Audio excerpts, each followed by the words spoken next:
Kada u Wordu ukucate neki tekst i onda se možda predomislite i ne želite da taj tekst bude prikazan malim slovima, nego možda komplet velikim slovima, vrlo korisna može biti opcija Change Case.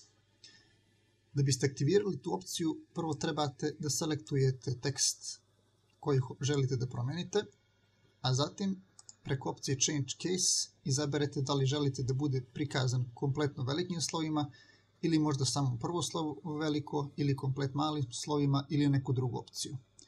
Ja ću u ovom slučaju izabrati opciju komplet da bude prikazan velikim slovima i tekst se na jednostavan način menja.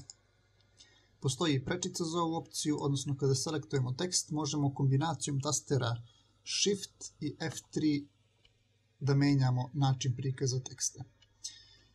Ako tekst nije selektovan, onda će ova kombinacija tastera menjati samo reč u kojoj se nalazi trenutno kursor. I to bi bilo sve. Vidimo se u sljedećem videu.